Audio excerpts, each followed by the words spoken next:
By many, the most loved, the most complete and the best balanced of the saga. Come with me to discover if all these statements are true and if this is one of the best Naruto games that have ever existed on PS2. Welcome to Ultimate Ninja 3.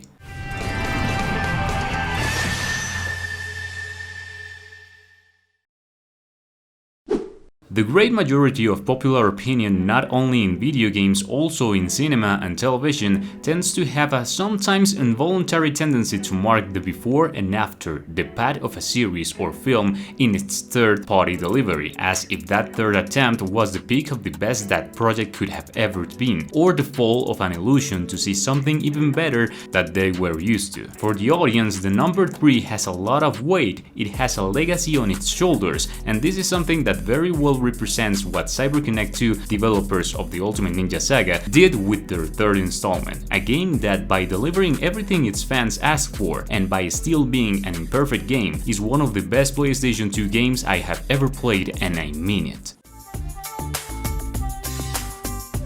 We will immediately go on to talk about each of its game modes. This has two main formats, one that is the story mode and another called Ultimate Contest, the free exploration mode. However, the first one we will be reviewing, it's the story mode. At the moment I decided to start reliving the events of Ultimate Ninja 3, I remembered that this has a subtle aspect, but with great merit. The game allows you to change the voices to Japanese for the first time in the entire saga, something that is really appreciated. So now let's go with the story mode. We are facing a path that would be done in a way as faithful as we have few times had the opportunity to see, all with dubbing work, cinematics, forwards and very polished in-game work, which at the time was a real sensation. Unlike I initially imagined, the story doesn't pick up where we left at the end of Ultimate Ninja 2, but it reboots absolutely, showing all arcs. For this time they cut some fights that had enough relevance in the series, such as the case of Lee against Gaara and the other fights of the finals of the Chunin exams. I think it's a good decision if what they wanted was to have a game with the complete PTS Naruto story, but without the need to make us all pass again for absolutely all the encounters we had already played. This works at its own pace, pretty organized but straight to the point. It is divided into chapters and then into 4 different arcs: the Genin training, the destruction of the village, Tsunade's search, and the arc to bring Sasuke back. You enter each fight with a little introduction and jumps into the action, depending on the event that is going on. The game brings you the cinematics that for many are iconic in their childhood. It was one of the first times that movement and dialogue was so fluid in these games that it was not happening within the animation of an Ultimate. This game has recreation of iconic moments that have never been seen again in games as popular as the Storm have become, like the events of the Sabuse Saga. It is truly a work that is noticed above the affection that the developers had for the original story. No feeling when telling the story, directly to what is important. In addition to this, for the first time, giant boss fights were included that changed the perspective and visual aspect of the combat a little bit, but nothing mechanically. You were just fighting a bigger enemy. Because of the slightly heavy rendering of the cinematics in the story mode used by this game engine, the loading screens felt longer and more frequent, but not so big as to be considered a negative point next to the virtues that it has. But yes, I don't understand why they make us use Naruto against Orochimaru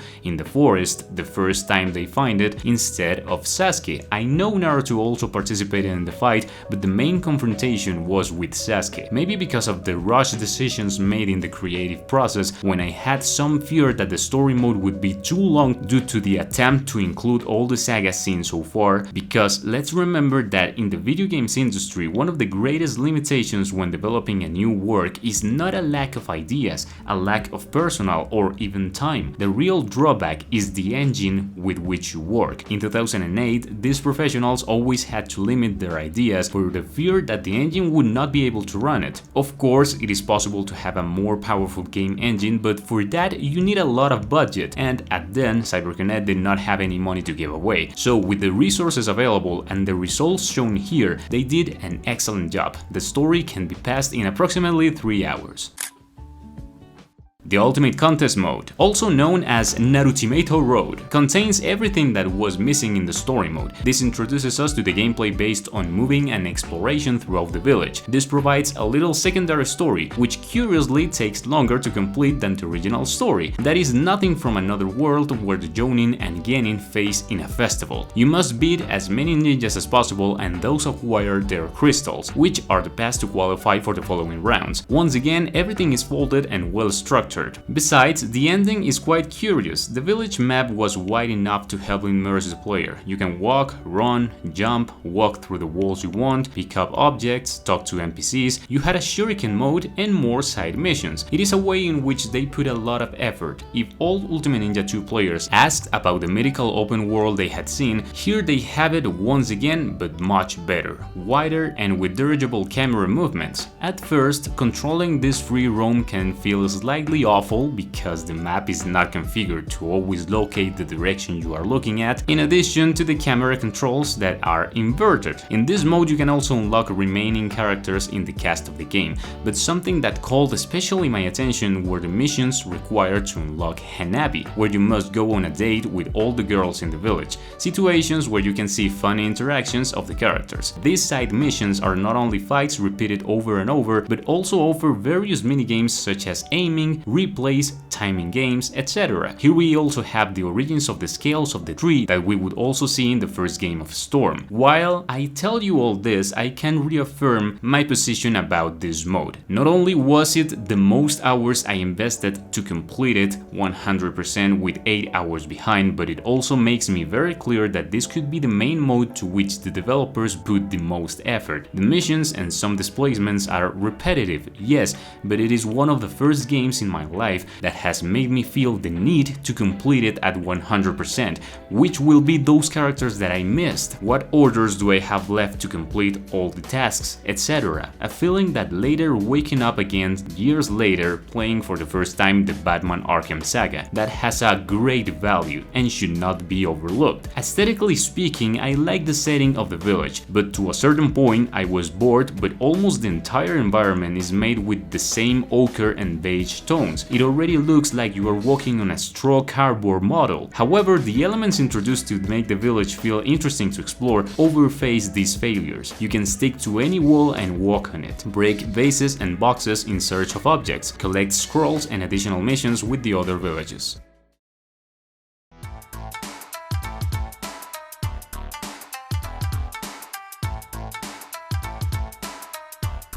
The gameplay. It's pretty rare that I'm practically flowing this game when generally I have shown in previous reviews that the Ultimate Ninja gameplay is not my favorite in the world, and one might think that the change done here must be notable enough for me to have enjoyed playing this fight. But the funny thing is that no, the changes are slight, few, but very substantial. These changes in gameplay and fluidity combos really feel much more the fights in the story mode, for example, as in the case of the Battle of Choji against Jirobo. It is very noticeable that each character has a marked identity, a style that is reflected in each of the blows they exchange. It feels more fierce, giving place for the qualities of both to shine.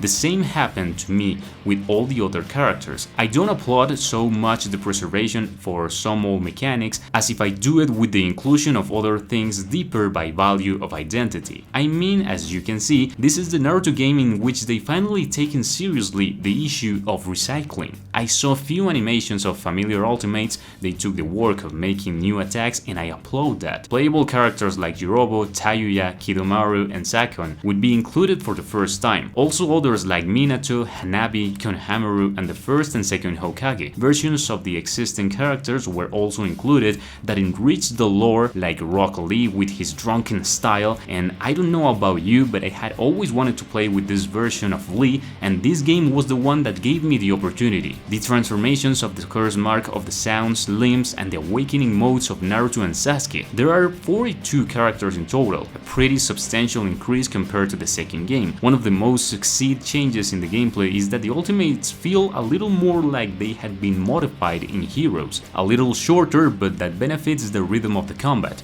Different from Ultimate Ninja Heroes, we now have the command actions during the animation to power the attack, or in the case of the opponent, try to interrupt it. just like it happened in the beginnings of the saga. To encourage the feeling of nostalgia in the game even more, which by the way has 0% value when assessing how good it is, back then you had to be a little more methodical and use more fabrical alternatives, due to the lack of online information which we have in these days, but the game has some tricks that can be activated in the main menu with utilities like unlock all the characters, find secret objects and others, trends that would have a very strong boom and that I know more than one will remember. Also, I almost forgot, the giant transformations were not only in the story mode, but they also applied to the ultimates of some characters, giving you a kind of a special awakening. One of the greatest pleasures of this game was simply letting go, throwing all kinds of strategies to the garbage and fighting friends with two characters transformed from the start to punch each other in the face, a feeling that I shared with more than one of you surely. In my little personal opinion, Naruto Ultimate Ninja 3 for PS2 is very close to being one of the most complete Naruto games on this platform. The things it did well generated a big impact on me playing it, and I know that is remembered to date with love too. That's why I'm happy to have been able to leave this video